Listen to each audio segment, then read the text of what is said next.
Tonight, a New Orleans family mourning the loss of a teenager killed a day after graduation. And officials confirm Ferdinand Woolens, a recent graduate of Sophie B. Wright, was shot and killed in Treme last week. That was an innocent soul, a great soul, a soul that was not meant to leave Earth this early. We was just celebrating their graduation that day. They had a party at a hall. We would have never known that we would have left that hall party and we would have never seen that boy ever again. I've lost 3 friends to gun violence, and I just honestly feel like it has to be a change in Louisiana. And it's just so sad that it takes a death to bring all us together so that we have to start making changes. A mother watched her son walk across that stage. She clapped, she cried, she held her chest because she could not believe the moment had finally arrived. Her baby, her Ferdinand, had done it, honor roll. A 29 on the ACT, a full ride to LSU for engineering, over $5 million in scholarships. This was supposed to be the beginning. The family celebrated together that night. They laughed, they took photos, they talked about the future. And then somewhere between the celebration and the sunrise, Ferdinand Woolens IV was shot inside an SUV on a New Orleans street. And 4 days later, he was gone. No suspect, no motive, no answers, and a family left sobbing at a lakefront vigil, releasing balloons into the sky for a boy who was supposed to be packing for college. If you are new here, welcome to the channel. Make sure you hit that subscribe button and turn on your notifications so you never miss a video. Now let's get into this. Ferdinand Woolens IV was 18 years old and a graduating senior at Sophie B. Wright Charter School in New Orleans, Louisiana. By every measure, this young man had cracked the code. He was on the honor roll. He was taking dual enrollment courses at the University of New Orleans while still in high school.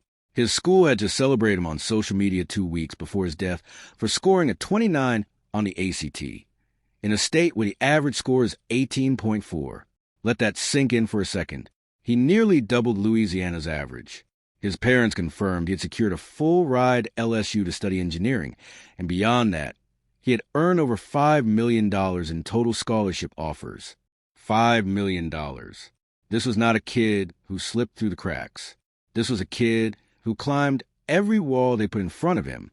The morning of May 11th, 2026, Ferdinand walked across the stage at the Xavier University Convocation Center and accepted his high school diploma.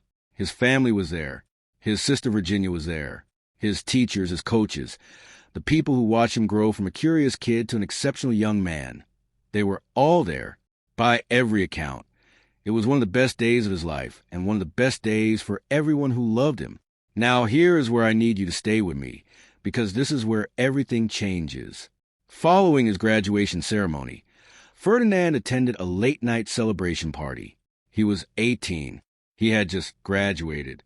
He had every reason in the world to celebrate.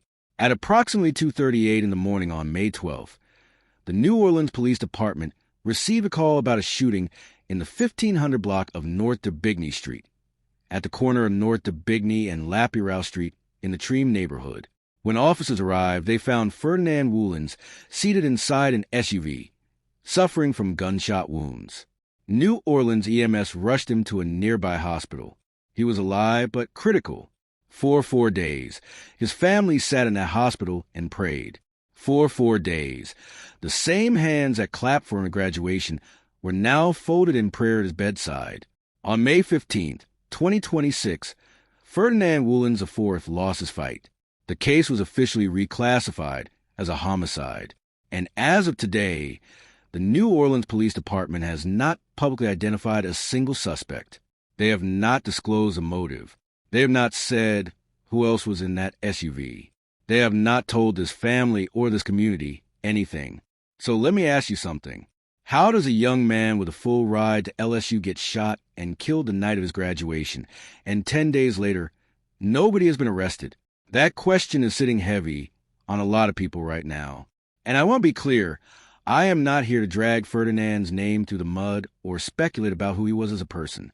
The record on that is crystal clear. His coach, Jason Bertrand, said it best when he stood at that vigil and said Ferdinand was doing everything you could possibly do to realize your goals. His teacher, Stephanie Lips, said he was the most respectful young man that walked those hallways. His close friend Paul Jenkins described him as someone who always helped others, always showed up, always had a kind word. Even strangers who never met this young man are grieving right now because the story of Ferdinand Woolens hits something deep. We have all either been that kid, loved that kid, or prayed to raise that kid, the one who beats the odds, the one who makes it out. And when someone like that is taken, it forces us to ask some very uncomfortable questions. Because here is what we know and here is what we do not know. And I need you to pay close attention to this part. What we know is that Ferdinand graduated on the morning of May 11th. What we know is that later that night, he attended a graduation party in the Treme area. What we know is that at 2:38 in the morning, he was found shot inside an SUV. What we know is that he died 4 days later. What we know is that his family is devastated, his community is devastated, and over 100 people showed up at the New Orleans lakefront to release balloons and second line in his honor, because that is what New Orleans does. It grieves loud, and it grieves together, but here is what we do not know. We do not know who pulled that trigger. We do not know why. We do not know if Ferdinand was the intended target, or if he was simply in the wrong place at the wrong moment of his life. We do not know who else was inside that SUV. We do not know if there were witnesses who saw what happened. We do not know if surveillance cameras captured anything in that area. And we do not know why. 10 days after this young man was murdered, the New Orleans Police Department has not made a single arrest. Now I have covered a lot of cases on this channel. And I will tell you, when law enforcement goes this quiet, this fast on a case that generated national attention, there are usually only a few explanations. Either the investigation is so active that they cannot risk leaking information that could compromise an arrest, or witnesses are not talking, or both. In a city like New Orleans, where the culture not cooperating with police runs deep for reasons that are historically documented and completely understandable, cases like this can go cold fast. And that is one of the most devastating parts of this entire story. Because Ferdinand's family made it clear at that vigil, they are not going to let this go. They said publicly that they plan to keep pushing until a suspect is caught. And if you have any information about what happened that night, NOPD Homicide Detectives can be reached at 504-658-5300. And you can submit anonymous tips to Crimestoppers of Greater New Orleans at 504-822-1111. But let me bring something else to your attention that I think deserves its own conversation. This young man scored a 29 on the ACT. He had a full ride to LSU engineering. His parents said he had over $5 million in total scholarship offers. $5 million. And he was killed on the street the night he graduated. Do you understand how loud that contradiction is? Because that number, $5 million in scholarships, tells you everything about the work Ferdinand Woolens put in. This was not handed to him. You do not score a 29 on the ACT without sitting down and studying when everybody else is outside. You do not get accepted into dual enrollment courses at the University of New Orleans as a high schooler without proving yourself academically again and again. You do not earn a full ride to LSU engineering without somebody looking at your record and saying this young man is exceptional. Ferdinand did not stumble into a bright future. He built it brick by brick, in a city where the odds are stacked against young black men from the moment they are born. And the night he was supposed to celebrate the payoff of all that work, somebody took his life, and we still do not know who. We still do not know why. His sister Virginia stood at that lakefront vigil, clutching a balloon with a message written on it for her brother. His mother watched her son get buried instead of watching him move into a dorm room.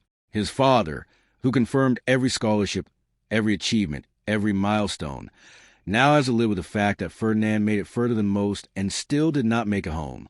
I want you to really sit with that for a moment, because I think sometimes in true crime we move too fast through the grief and get to the details. But the grief in this case is the detail. The grief is the story. And the unanswered questions are what keep this case wide open. Who was in that SUV with Ferdinand? Was the shooting targeted, or was it random gun violence in a city that had been bleeding for decades? Were there people at that graduation party who know exactly what happened and have chosen to stay silent? Has NOPD developed any persons of interest that they are simply not disclosing publicly yet? And perhaps the biggest question of all, will this case be solved, or will Ferdinand Woolens become another name in a city full of unsolved homicides that never made it to an arrest? Because New Orleans has a problem that goes beyond any one case. Friend Lamage KU said it himself at that vigil. He has lost 3 friends to gun violence, and there has to be a change in Louisiana. 3 friends. He is young enough to still be grieving his own youth, and he has already buried 3 people he loved. That is not a personal tragedy. That is a systemic failure. And Ferdinand's death lands right in the middle of it. A young man who did absolutely everything society told him to do, who played by every rule, who earned his way out, and still could not outrun the violence that surrounds so many young people in that city. Sophie B. Wright Charter School said his future was filled with limitless possibilities. LSU was waiting for him. Engineering was waiting for him. A life that he earned with his own mind and his own discipline was waiting for him. And somebody who has not been named, somebody who has not been charged, somebody who is still out there right now, took all that away in the middle of the night on the corner of North de Bigny and Lapierau Street. If you know something, say something. This family is pushing for answers, and they deserve them. Drop your thoughts in the comments below. Do you think this case will be solved? And if you are watching from New Orleans, what do you think needs to change? Make sure you like this video, share it, and subscribe, because cases like Ferdinand's deserve to stay in the conversation until somebody answers for what happened to him.